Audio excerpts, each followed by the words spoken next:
En el nombre del Padre, y del Hijo, y del Espíritu Santo. Amén. El otro día estuvimos viendo,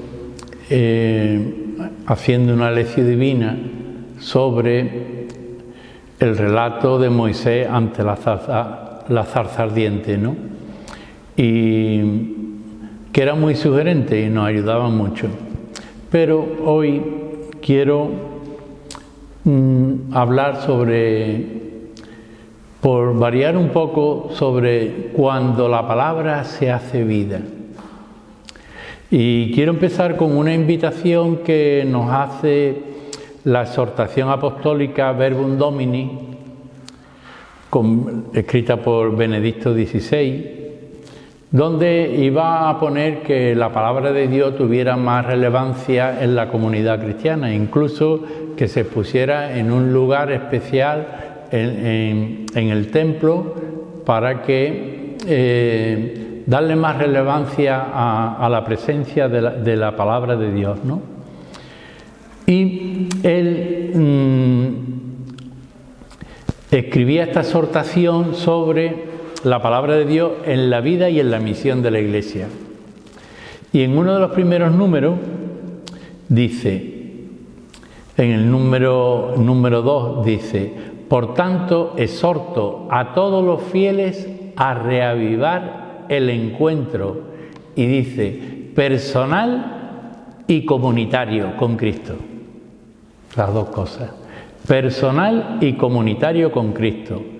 Verbo de la vida que se ha hecho visible. O sea, la palabra que se ha hecho vida y visible. Y a ser sus anunciadores, para que el don de la vida divina, la comunión, se extienda cada vez más por todo el mundo. En efecto, participar en la vida de Dios, Trinidad de amor, es alegría completa. Y nos está hablando de la comunión, como el verbo que se encarna y se hace visible, y que estamos llamados a anunciarlo como un don, pero un don de la Santísima Trinidad, que es un misterio de comunión. Y dice, en efecto, participar en la vida de Dios, Trinidad de amor, es alegría completa. Y comunicar la alegría que se produce en el encuentro con la persona de Cristo. Palabra de Dios presente en medio de nosotros. Es un don y una tarea imprescindible para la Iglesia. O sea, es un don que se nos da, pero es una tarea. Luego, una tarea es un trabajo, es un esfuerzo, es un tomar la palabra cada día, tenerla en nuestras manos. Aquí está la palabra, la que la Conferencia Episcopal editó, la última edición que hizo la Conferencia Episcopal, y que es muy manejable, y entonces pues la hemos puesto aquí. Está publicada por la BAC, la Biblioteca de Autores Cristianos, y siempre la presencia de esto es bonito, que esta presencia esté también en las casas. Si entráis en mi casa, veis la Biblia y las dos lámparas, un icono, pero la palabra. Y va a decir que comunicar, una vez que se tiene contacto con la palabra, comunicar la alegría del encuentro. Y va a decir del encuentro con Cristo, y va a decir San Pablo, Cristo es nuestra alegría, es la palabra que se ha hecho carne y que es nuestra alegría. Y añade también en el número 7, la Escritura ha de ser proclamada, escuchada, leída, acogida y vivida como palabra de Dios en el seno de la tradición apostólica, de la que no se puede separar. La tradición apostólica, que es pues los comentarios de los santos padres, los comentarios de gente especialista en la palabra de Dios, que lo han estudiado, o sea, gente que sean fiables. No se puede interpretar la palabra de cualquier manera, ¿no? Tiene que ser según el magisterio de la Iglesia y según las interpretaciones que nos da la Iglesia. Y dice que ha de ser proclamada. O sea, cuando en la Eucaristía se proclama la palabra, se proclama. Hay personas que cuando leen la palabra lo que hacen es leerla, pero no proclamarla. No proclamarla a la comunidad, pero además como prestando los labios a Dios, ¿no? Para que hable a la comunidad. Es la voz de Dios. Cuando el sacerdote lee el Evangelio, está prestando sus labios a Jesucristo, que está hablando a los apóstoles, o está hablando a los discípulos o a la muchedumbre. O sea, lo primero es proclamarla, y dice que sea también escuchada. Escuchada no es oída, sino es interiorizada, llevada al corazón. Nosotros podemos estar cuando se está proclamando la palabra, puedo estar distraído, entonces se está oyendo, pero no se está escuchando, no se está... escuchar, acoger la palabra en el interior, ¿no? Es leída, acogida y después vivida, llevarla a la vida. Y una vez que se lleva a la vida, entonces se puede transmitir a los demás, ¿no? Es la misión. Es para que la palabra que se encarna, que fue encarnada en la Virgen María y nos la dio y nos lo da a la Iglesia, ahora nosotros esa palabra se trata de encarnarla en nuestro ser para nosotros poderla transmitir a los demás, hecha vida. Por eso, claro, hace falta un amor a la palabra. La palabra es sagrada, no es cualquier palabra. San Juan de la Cruz hace referencia a que en Cristo Dios nos ha dicho todo lo que tenía que decirnos, y esto lo ha hecho a través de su palabra. Dice él que él ya ha hablado con su palabra, que Dios ha hablado con su palabra, que es Jesucristo, y ya se ha quedado mudo, ya no tiene que decir nada más. Entonces hay un texto de la subida al Monte Carmelo en el libro 2 que dice: porque en darnos, como nos dio a su Hijo, que es una palabra suya que no tiene otra, todo nos lo habló junto y de una vez en esta sola palabra. Porque lo que hablaba antes en partes a los profetas, ya lo ha hablado de él, a él todo, dándonos el todo, que es su Hijo, por lo cual el que ahora quisiese preguntar a Dios o querer alguna visión o revelación, no solo haría una necedad, sino haría agravio a Dios, no poniendo los ojos totalmente en Cristo, sin querer otra cosa o novedad. Cuando nos dice que Dios ha hablado y nos ha dado el todo es Jesucristo, pues esto es lo esencial de todas las voces que escuchamos todos los días. Lo esencial es la voz de Cristo. Es lo principal, escuchar su voz, acoger su voz. Pero es una voz que es siempre nueva, es novedad. Porque cada día, venga como venga el día, habrá que iluminar nuestro día desde la voz de Jesús, ¿Qué es lo que Jesús dice a mi vida? ¿Qué dice a este acontecimiento? ¿Qué me está diciendo a mí, a mi familia, a mi comunidad, a esta sociedad? ¿Qué le está diciendo? Y esta palabra, ¿qué nos está diciendo? ¿No? Entonces es siempre novedad. Por eso, pero hace falta no solamente escucharla como una novedad o como algo que te suena nuevo, o uno podría decir, uy, ¿cuántas veces he escuchado yo esta palabra, esta misma palabra o esta parábola?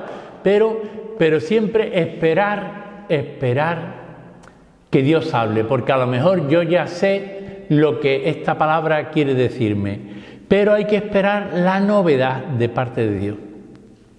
Esperar qué es lo nuevo que Dios quiere decirte.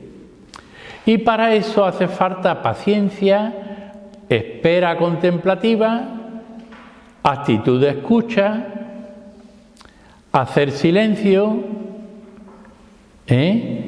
¿Y por qué? Porque de pronto Él te va a decir algo que ni viene en los libros ni te lo ha dicho nadie, sino que es algo nuevo y personal que te lo dice a ti personalmente, te lo dice a ti. Entonces, claro, cuando esto se espera y se escucha y eso, entonces es cuando se va iluminando lo que en un principio uno no lo ve con claridad, pero después sí, porque Él es luz. En un principio no se ve con claridad. Así que Cristo es la novedad en nuestra vida, pero cuando hay el encuentro con Él. Entonces, el encuentro con Él es una palabra nueva que te renueva el corazón, que te va transformando el corazón, te va dando un corazón nuevo, porque Él es el hombre nuevo que te habla y que quiere hacerte un ser nuevo en Él. El documento lo recoge esto en el número 14. Por tanto, si queremos escuchar la voz de Dios, necesitamos recurrir a su palabra escrita en la Sagrada Escritura. Esta palabra no puede estar sometida a libre interpretación de la imaginación del lector, que puede llegar a manipularla y a utilizarla en su provecho propio. Fijaros, esto se ve muy claro en las tentaciones. Cómo el demonio, cuando va a tentar a Jesús, utiliza la palabra de Dios. Y Jesús le contesta con la palabra de Dios. ¿Cómo nosotros podemos utilizar la palabra de Dios para nuestra conveniencia? De forma egoísta. Por eso hace falta verdaderamente que en un encuentro en paz con Él y de una comunión que te da paz en Él, escuchar su voz, ¿no? Entonces es Él el que habla.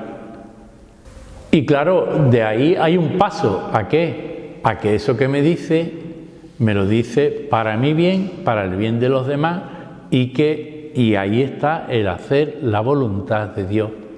Y necesito el Espíritu Santo, el Espíritu de Dios, para que me impulse a que yo lleve a cabo esa palabra. En el número 16 de Verbum Domini, de esa exhortación apostólica, nos habla de esto, ¿no? Y dice que está necesitada para la interpretación, está necesitada de la acción del Espíritu Santo, puesto que la palabra de Dios llega a nosotros en el cuerpo de Cristo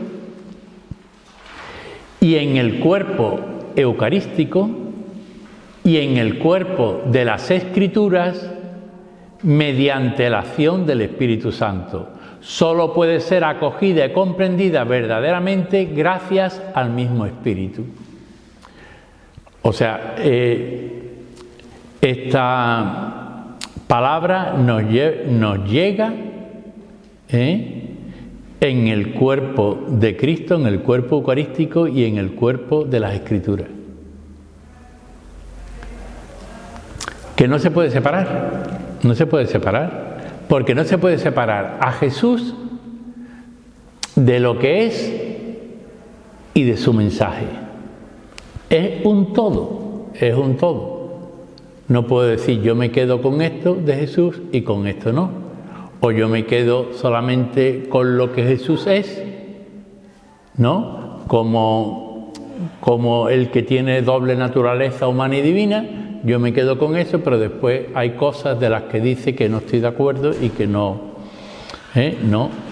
sino se coge todo, porque todo es para nosotros y para un bien nuestro. Dice, y esto lo confirma también San Juan Crisóstomo. Crisóstomo le llamaban boquita de oro, porque predicaba estupendamente, tenía un amor y una sensibilidad con los pobres, con los que sufren, y tiene textos valiosísimos. Dice él que la Escritura necesita de la revelación del Espíritu para que, descubriendo el verdadero sentido de las cosas que allí se encuentran encerradas, obtengamos un provecho abundante. Es un tesoro que siempre es como un manantial de vida en el espíritu, un manantial continuamente. Hoy uno está triste y la palabra te habla de una forma. Hoy estás muy alegre y la palabra te habla de otra. Hoy tienes un disgusto muy grande y la palabra a lo mejor la escuchas y cuando te da vida y hoy no te da vida. ¿Y por qué no te da vida a lo mejor? Pues porque tú estás encerrado en tu problema y no le escuchas a él. Él está detrás. Como él no es lo primero, pues tú dices, la palabra no me dice nada. Y leo, no me dice nada. Y rezo y no me dice nada. ¿Cómo te va a decir si él no es lo primero? Si lo primero es lo que te está ocurriendo y lo que te agobia y lo que te preocupa. Y San Jerónimo, que fue el que tradujo la palabra del griego al latín, ¿no? La Vulgata,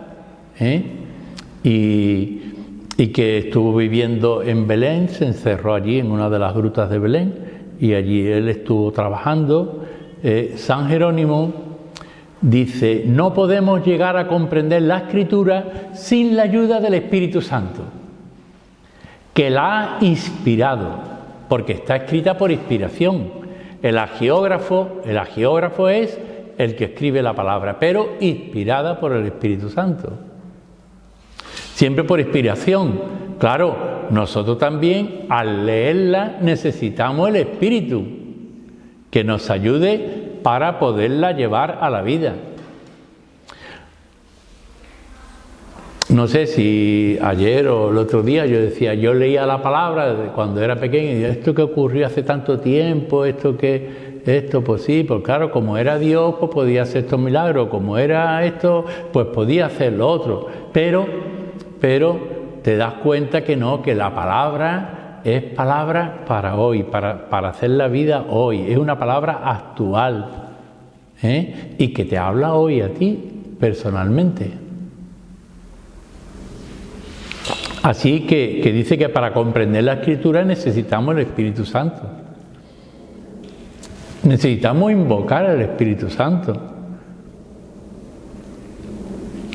Antes de venir, pues he estado allí delante del Santísimo invocando al Espíritu Santo para que me ayude.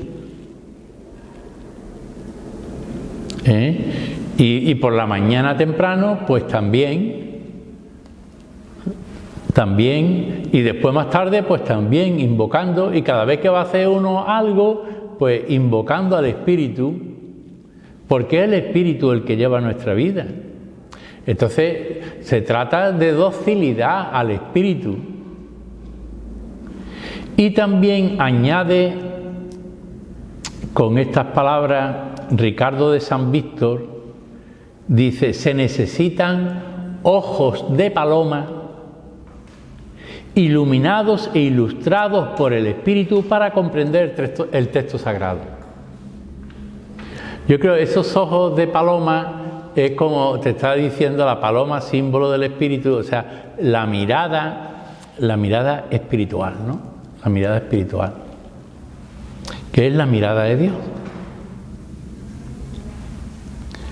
La mirada de Dios no se queda en lo material. La mirada de Dios es una mirada espiritual que penetra y que llega a lo profundo del ser, de los acontecimientos, de las cosas.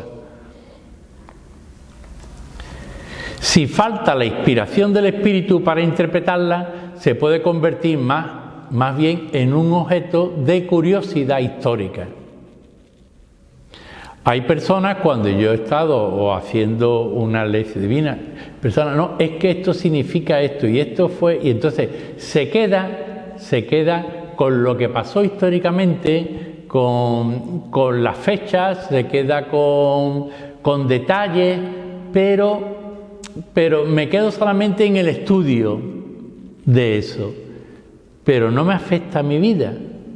Entonces esa lectura no vale, esa lectura no está movida por el Espíritu. En realidad la palabra te da una renovación de tu ser, ¿no?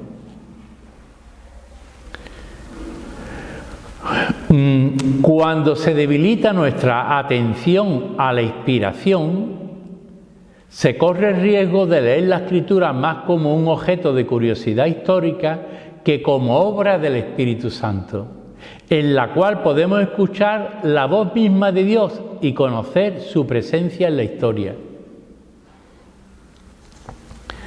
Es decir, cómo vivió esta palabra, y ahora fijaros, ahora cómo estamos, o sea que con la imprenta y ahora también con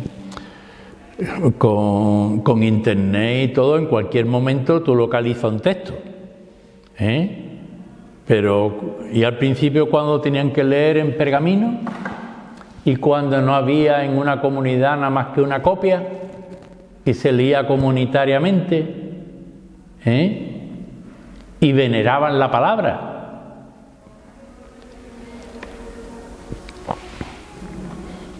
San Buenaventura refiere la Sagrada Escritura a la felicidad eterna. Dice, el fruto de la Sagrada Escritura no es uno cualquiera, sino la plenitud de la felicidad eterna. En efecto, la Sagrada Escritura es precisamente el libro en el que están escritas palabras de vida eterna, para que no solo creamos, sino que poseamos también la vida eterna, en la que veremos, amaremos y serán colmados todos nuestros deseos.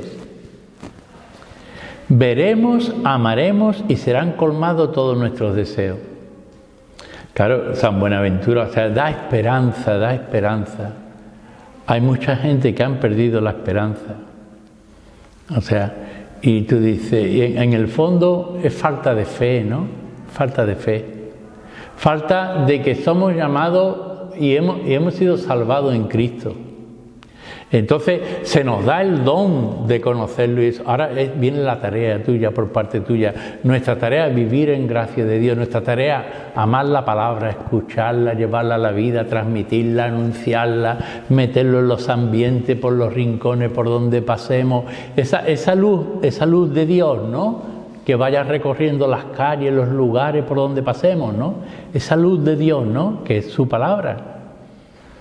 Entonces, muchas veces puedo estar en una reunión y no me suena palabra de Dios y entonces digo, no, pero es que Jesús dice. Estoy en una reunión con cristianos y hay algo que no me suena a Dios, ¿no? Y que no me suena a la palabra. Entonces digo, no, porque Jesús dice esto o lo otro. Eso es necesario, porque alguien tiene que anunciarla, y cuando hay un grupo y todo el mundo pues está de acuerdo con algo que no tiene que ver con la palabra ni con el sentir de Dios, pues entonces es necesario que alguien que conozca a fondo y que lo viva, lo transmita.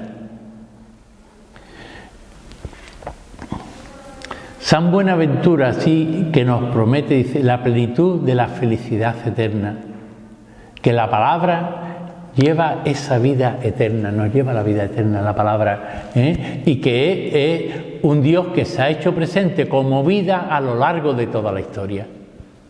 Entonces cada generación, cada eso lo ha vivido de una manera.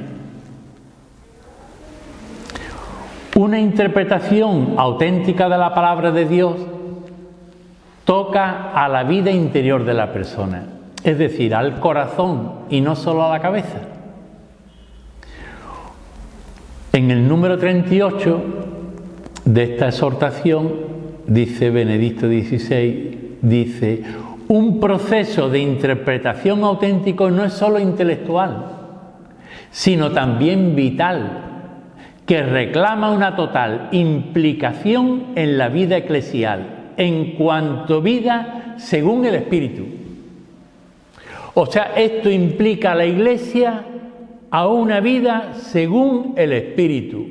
Pero cuando la palabra no se escucha, cuando la palabra no se acoge, cuando la palabra que está inspirada por el Espíritu no entra en el corazón y nos quedamos en el mundo de las ideas, entonces pues no estamos construyendo la Iglesia de Jesucristo, no la estamos construyendo.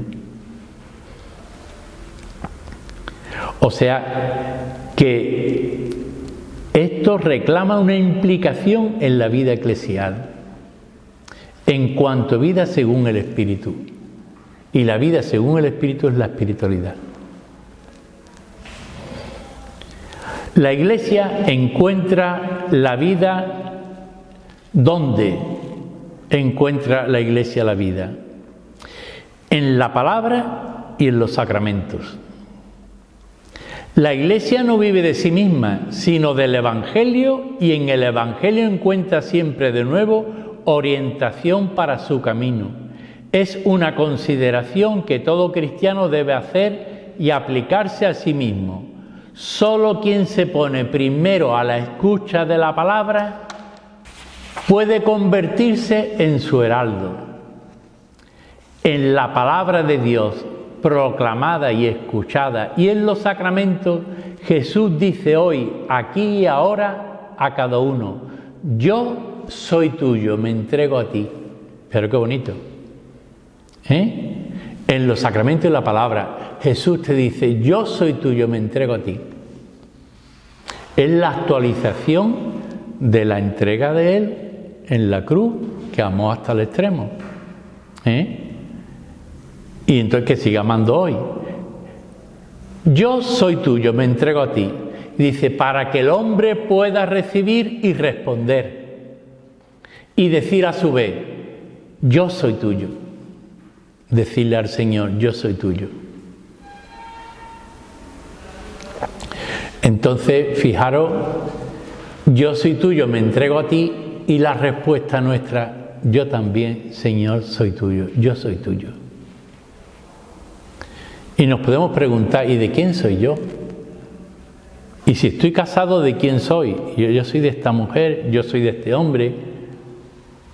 Es que por encima de esto está algo muy grande, que es otra dimensión, que es la dimensión espiritual, que es la relación con Cristo, que lo renueva todo. Entonces, en esa relación con Cristo, cuando yo vivo eso y Él me dice, yo soy tuyo, me entrego a ti, yo no me puedo sentir abandonado por Él. Y después, por otro lado, yo le digo, yo soy tuyo también, Señor.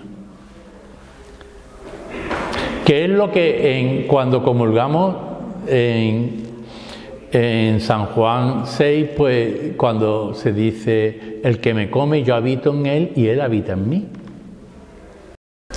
En la carta a Gregorio, el gran teólogo alejandrino Orígenes recomienda, esto es muy bonito respecto a la lección divina, dice, dedícate a la lección de las divinas escrituras, aplícate a esto con perseverancia. Esfuérzate en la lección, en la intención de creer y de agradar a Dios.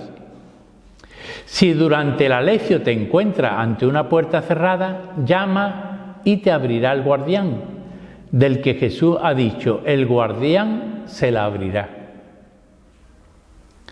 Aplicándote así a la lección divina, buscas con lealtad y confianza inquebrantable en Dios el sentido de las divinas escrituras, que se encierran en ellas con abundancia. Pero no has de contentarte con llamar y buscar,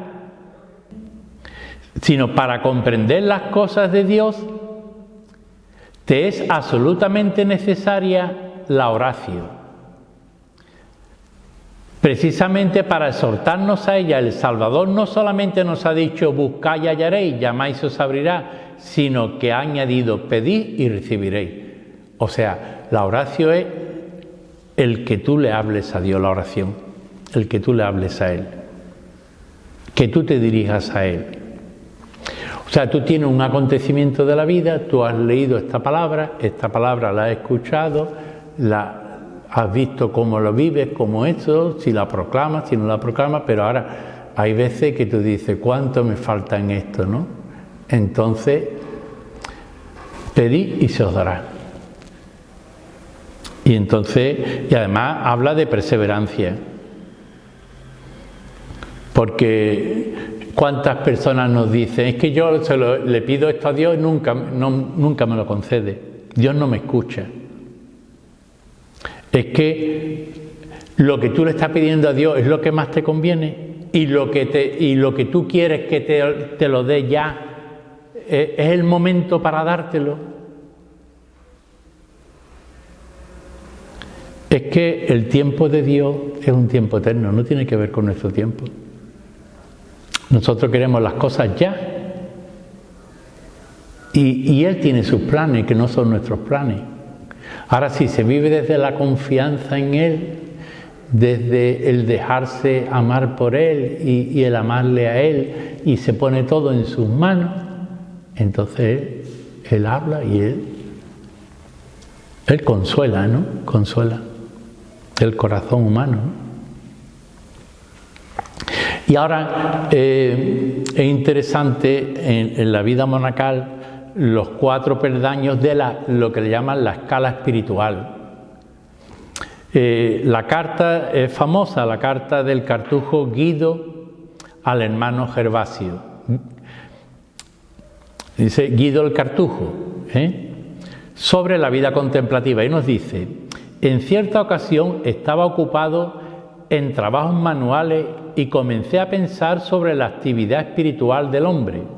De repente se ofrecieron a mi corazón 4 peldaños espirituales, concretamente la lectura, la meditación, la oración y la contemplación. Esta es la escala de los monjes por la que se sube de la tierra al cielo. Lectura, meditación, oración y contemplación. Esa es la escalera, la escala por la que se sube de la tierra al cielo para el monje. Escala sin duda dividida en pocos escalones, pero de inmensa e increíble altura. Su parte inferior está apoyada en la tierra, mas la superior penetra las nubes y escudriña los secretos de los cielos.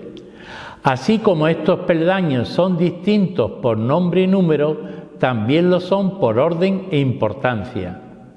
Si uno examina con atención sus propiedades y funciones, lo que cada uno produce en nosotros, cómo se diferencian o se aventajan entre sí, todo el trabajo y estudio que empleen ellos los reputará breve y fácil en razón de su gran utilidad y dulzura.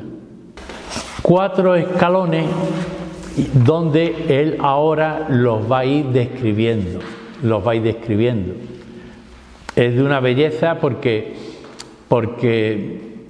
y de una sabiduría, ¿no?, que transmite. Dice: la lectura consiste en el estudio diligente de las Escrituras con atención de la mente. Con atención de la mente. Dice: la meditación consiste en la actividad de la mente que con ayuda de su propia razón estudia e investiga el conocimiento de la secreta verdad. O sea, atención, la lectura es Mi mente está atenta, concentrada en lo que lee.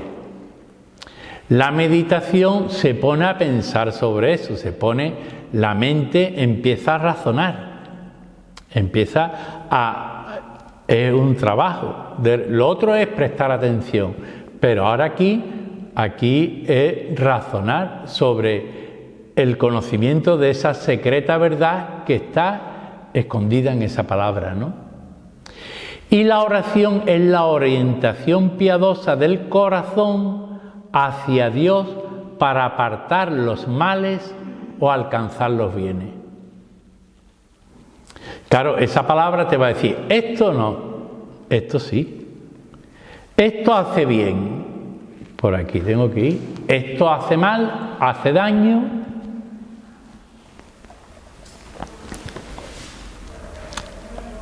Yo pienso que cuando se conoce el amor de Dios, se piensa de otra manera. Porque hay personas que se atormentan, se hacen daño a sí mismos, se machacan en la vida ante los problemas, las cosas, pero porque no lo viven como envuelto en el amor de Dios, su vida envuelta en el amor de Dios. Y por eso se sufre tanto, ¿no? La contemplación consiste en cierta elevación sobre sí misma de la mente que queda suspendida en Dios al saborear los gustos de la dulzura eterna. Es una elevación, como una elevación del alma, ¿no? Una elevación donde gusta y saborea lo divino, que lo divino ya se entra en otra dimensión. Esa felicidad, esa dulzura, ese gozo, yo puedo decir, que no lo hay en la tierra. Mira que he tenido yo experiencias felices y cosas felices, pero como eso, nada.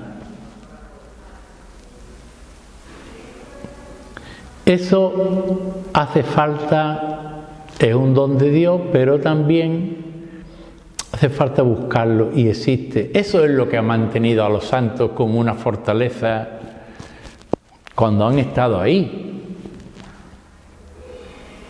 Hecha pues una descripción esquemática de los 4 peldaños, nos queda por ver la función de cada uno de ellos en relación a nosotros.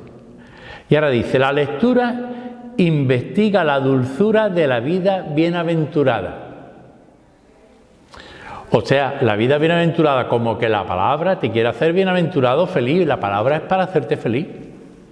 La vida bienaventurada de los bienaventurados. O sea, como podemos decir, el corazón de los evangelios son las bienaventuranzas que no corresponden con la dicha o la felicidad de este mundo,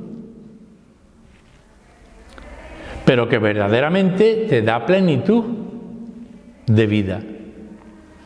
La lectura investiga la dulzura de la vida bienaventurada, la meditación la encuentra. Dice, la oración la pide y la contemplación la saborea. Muchas veces se razona sobre las cosas de Dios, se reza, esto, pero ahora, saborear y gustar lo divino. Ese saborear y gustar, esto es como cuando uno coge y va, vamos a hacer una excursión o vamos a ir a un pueblo, ¿no? Y tú vas en el autobús con mucha gente y de pronto hace todo un recorrido y ahora tú te quedas con un rincón en un sitio que dice, qué belleza esto. Y ahora dice, bueno, pues tenéis 1 hora para que cada uno haga lo que quiera. Hay quien se va al bar a tomarse un café y esto, y tú dices, yo me voy allí. Y ahora allí tú empiezas a gustar y a saborear lo que nadie ha gustado ni saboreado. Lo cómodo, irme a tomar un café. ¿No se apetece tomarse un café? Claro. Pero para elevarse hace falta lo otro. buscar el rincón de Dios donde Dios te va a hablar y tú vas a saborear y gustar lo divino. Y dice, la lectura sirve a la boca un manjar sólido. La meditación lo mastica y lo tritura. La oración le saca el sabor. Y la contemplación es la dulzura misma que alegra y conforta. La lectura está en la corteza, la meditación en la enjundia, la oración en la súplica del deseo y la contemplación en el deleite de la dulzura alcanzada. Claro, Guido el Cartujo lo describe con una belleza, cómo se ve que lo ha vivido, que lo ha saboreado, que lo ha gustado y ha ido descubriendo para después poder describir esto. Pero claro, cuando llegamos a la contemplación es cuando más disfrutamos de Dios y disfrutamos de lo que Dios pone a nuestro alcance. Porque ya la mirada no es nuestra mirada, ya es la mirada de Él. Y ya las cosas, ya es como llegar a los sentimientos de Cristo, ¿no? Ya es de otra manera. A estos 4 escalones añadimos nosotros la acción. Los monjes, claro, están en el monasterio, están allí, pero nosotros estamos en medio de la vida, con todos los ajetreos de la vida, con las circunstancias de la vida, los problemas de la vida y todo. Entonces ahí, ahora esto, una vez que saboreamos y gustamos esto, ahora llevarlo a la vida, a la acción, ¿no? El compromiso. Los 4 primeros transforman el ser de la persona y el quinto es la incidencia en el hacer. Como dice una máxima espiritual de la escolástica que dice, el obrar sigue al ser. O sea, las obras van a hablar de lo que tú eres. Que tú eres una persona, que tu ser es cristiano, tus obras van a hablar de Cristo, claro. Que tu ser es mundano, tus obras van a hablar del mundo. Yo puedo estar en la iglesia, yo puedo ir y quedarme en la corteza de todo, en lo que es la lectura de la liturgia, en la corteza de todo, sin saborear, sin gustar el misterio que allí acontece. Y un misterio que no es solamente personal, sino que es de la comunidad, de la iglesia. Eso forma iglesia, forma comunión, iglesia.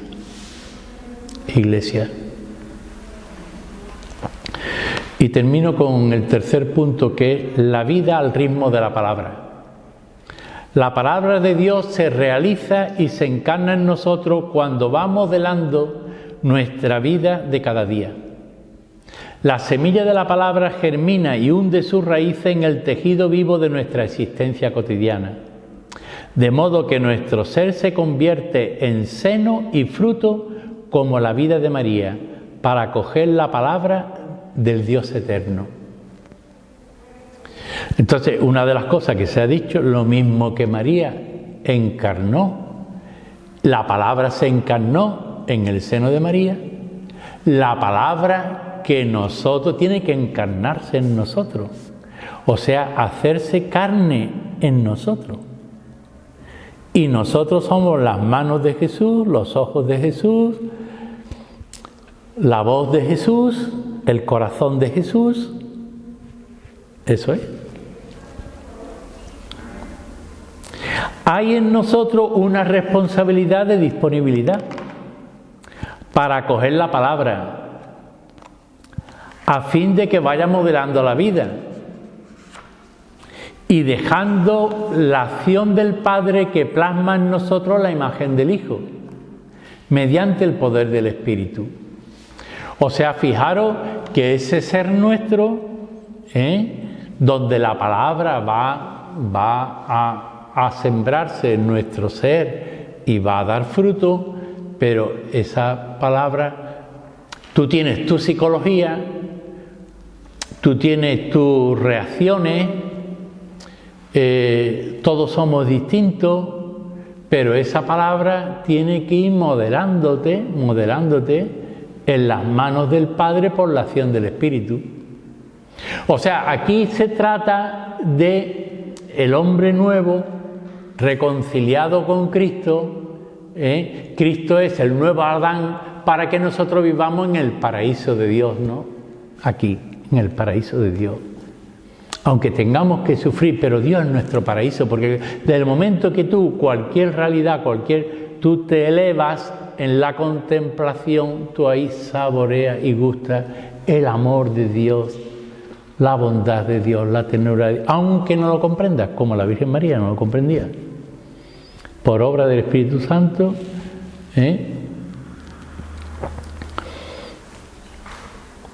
va a nacer el Hijo del Altísimo por obra del Espíritu Santo. ¿Cómo podría comprender eso? No. Hace falta la acción del Espíritu. La palabra de Dios se nos da cotidianamente, como el pan nuestro de cada día, que nos sostiene en el camino y se convierte en instrumento ordinario de crecimiento. No basta hablar de la misión de la palabra de Dios en general, sino que debería hablarse de la palabra del día, como palabra que el Padre prepara para cada uno como alimento de su providencia. Por eso creo que es muy útil leer la palabra del día, ¿no? El Evangelio del día. Y la palabra que la Iglesia pone a nuestro alcance. Leer el Salmo y leer esto y meditarlo y contemplarlo y estar ahí con él, ¿no? De aquí que deba organizarse la propia jornada de manera que siempre haya un espacio para lo que es esencial y centrar en la propia vida, tan esencial que no puede descuidarse ni un solo día, de forma que todo gira a su alrededor. Mira, uno podría ir a la Eucaristía todos los días si uno no está atento a la palabra, si la palabra no tiene importancia, se deteriora todo. La celebración se deteriora, porque la celebración es la palabra y es el alimento, ¿no?, del cuerpo y la sangre de Cristo. O sea, y esto, o sea, no puede separarse. En otras iglesias se ha dado mucha importancia a la palabra, pero se ha abandonado el sacramento de la Eucaristía. No, hace esto en memoria mía. Es que va unido, Va unido. Y de todas las voces del mundo hay una voz esencial para ser escuchada por los adoradores en espíritu y en verdad, que es la palabra de Dios. Debemos admitir que no es el hombre o la mujer quien fija el ritmo de la propia existencia, sino que la vida de uno está marcada por un ritmo fijado por Dios. Por ese Dios inmutable y eterno, como dice la liturgia, que fija el ritmo del mundo, los días, los siglos y el tiempo. El ritmo de nuestra vida lo va marcando Dios, nuestra vida la va marcando Dios. Claro, ¿qué es lo que hace la fe? No salirse del camino. Eso es lo que hace la fe. La fe nos mantiene fieles en el camino. Por eso necesitamos el sacramento de la reconciliación, para no salirnos del camino. Pero, claro, la vida, ¿quién la lleva? ¿La llevo yo o la lleva él? Mi vida. Porque el que quiera seguirme, niéguese a sí mismo, cargue con su cruz y sígame. Luego, mi vida no la llevo yo, la lleva él. Ahora, yo tengo que intentar que por la acción del Espíritu y unido a él, por eso es tan importante la comunión con Cristo, claro. Yo creo que es el trabajo nuestro es la comunión con Cristo, y él ya te lleva todo, y él te lanza a la misión, por el Espíritu te impulsa a la misión. Veamos cómo entra la palabra de Dios en el complejo ritmo de la vida, de manera que venga a ser como un latido de su corazón, su respiración oculta en nosotros. O sea, Dios respira en nosotros por la acción del Espíritu y es como un latido del corazón. Claro, ¿esto cuándo acontece? Cuando yo valoro, amo, abrazo la palabra. La madurez espiritual o sintonía con los deseos de Dios nace y crece cada día precisamente a través de la lectura creyente de la Sagrada Escritura, mediante la lectura de la palabra del día. La madurez espiritual o sintonía con los deseos de Dios se va fraguando día a día. La meditación de la palabra es lo que abre normalmente la jornada del discípulo.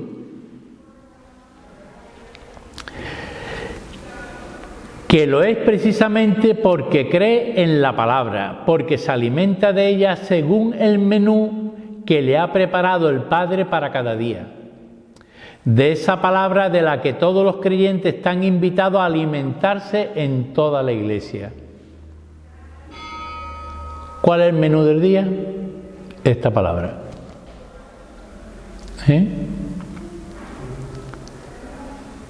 Y si después puedo alimentarme del Señor, pues ya.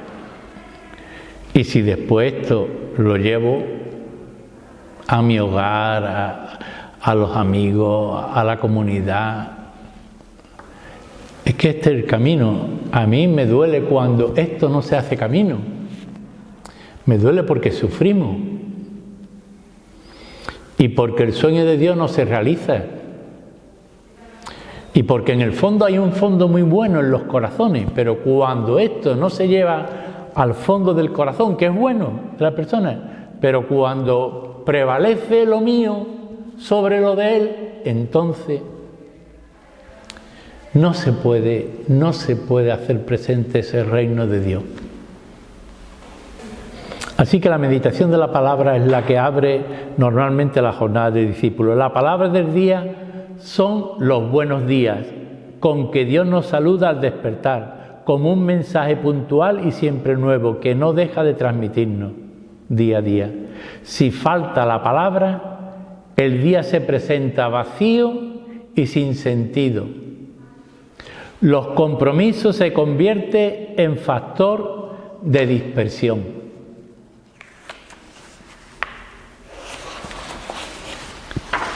Las relaciones humanas se vuelven superficiales o ambiguas. Los imprevistos pueden crear una situación nerviosa que roban la alegría. Claro, cuando uno detesta esto que te roban la alegría, cuando tú lo detestas, entonces está el trabajo de volver. ¿Dónde están las fuentes de la vida? Ir ahí para recuperarse. Qué triste es cuando la meditación se convierte en mera práctica de piedad o en una obligación. Y no se busca como don de Dios que nos ilumina, como regla de vida que organiza la jornada, como oasis que calma las prisas y controla la ansiedad. Por eso es tan importante el silencio. El silencio. Y el silenciar. La vida, el parar, el estar con Él. Es que yo no me puedo poner en acción hasta que no esté en paz con Él. Porque si yo no estoy en paz con Él, lo que voy es dando coces por la vida.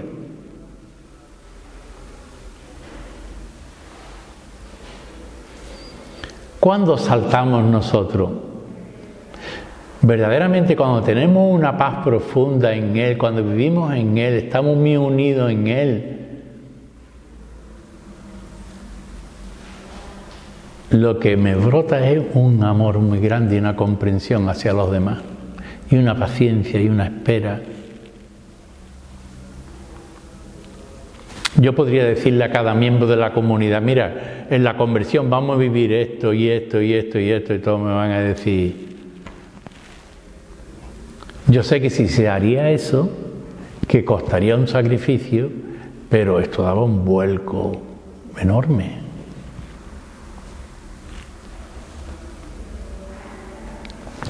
Me contaban cómo en Alemania, en una comunidad, había cambiado totalmente la comunidad, a las 6:30 de la mañana, antes del trabajo, estaban orando, toda la comunidad, y de allí al trabajo. Tenían una hora de eso, y por la tarde celebraban la Eucaristía. Iba todo. Esa comunidad cambió totalmente. Ahora, cuando hay dispersión, cuando hay individualismo, cuando no oramos juntos, cuando no valoramos la oración comunitaria, o el otro día, como escuché, no es que la oración comunitaria es la Eucaristía, sí, pero la Eucaristía es la oración por excelencia de la Iglesia, pero es que la oración en una Eucaristía tú no puedes compartir ni tus peticiones, ni tener unos espacios más prolongados de silencio, de contemplación, ¿no? En el día a día el Padre nos desvela progresivamente nuestra identidad personal, nuestra vocación, aquello que estamos llamados a ser para configurarnos con su Hijo y llegar a tener sus mismos sentimientos.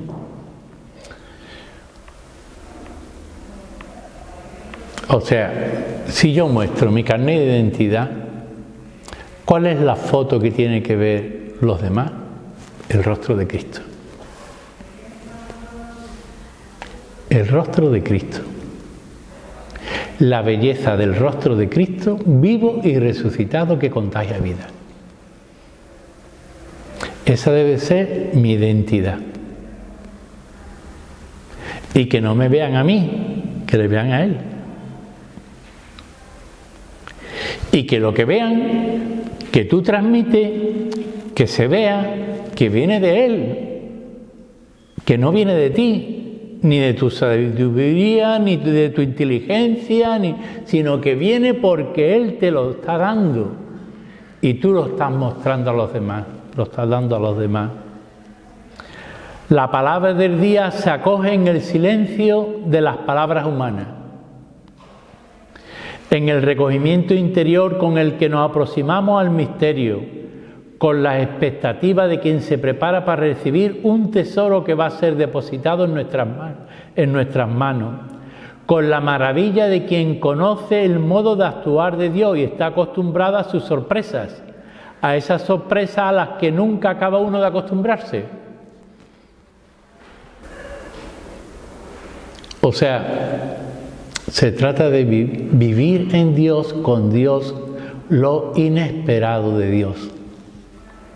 Y Él siempre nos está hablando y amando. Y siempre nos está mirando y amando. Siempre. La lección abre el día, continúa iluminando el día y cierra el día a manera de examen, viendo cómo se ha hecho vida la palabra. María es la imagen del auténtico creyente que acoge la palabra como discípulo, con toda su carga de misterio, con el temor y temblor de quien sabe que está en la presencia de Dios y nos enseña a decir cada día: aquí está la esclava del Señor, hágase en mí según su palabra. Gloria al Padre, al Hijo y al Espíritu Santo.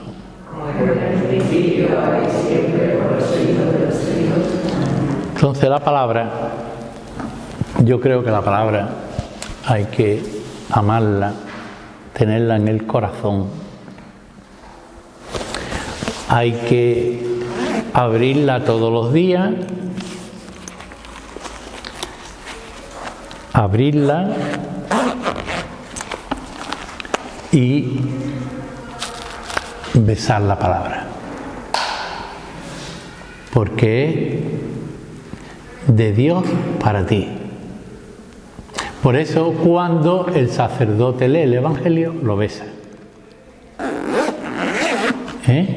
Lo besa. Entonces, en toda familia cristiana, pues debe de haber un lugar donde la palabra se realce o... En mi casa, si veis, hay otra palabra más grande puesta.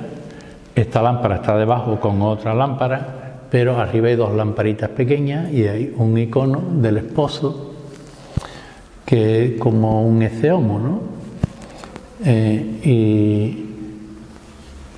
Y bueno, pues siempre que se entra, ahí está él. Entonces, yo muchas veces cuando digo, cuando estoy solo y no hay nadie, no viene nadie, pero estoy acompañado por él, ¿no? Estoy con él, y no con él, sino con la Santísima Trinidad. Y miro para allá y veo a la Virgen, y veo el icono de la Virgen, y miro para el otro lado y veo a San José, y miro al otro lado y está la Santísima Trinidad allí por mi casa paseando todos los días, dando vueltas, ¿no? Y qué bonito, ¿no? Vivir así y ahí encontrar la paz cada día y descansar después de todo un día de lucha, de esto. Llegas cansado, claro, y cuando suena el despertador, pues estás cansado y te levantas de nuevo.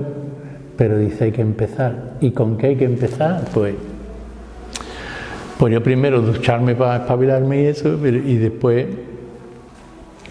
ahora desayuno y procuro desayunar poco y ponerme a orar tranquilo, porque antes lo que me gustaba era ponerme a orar enseguida.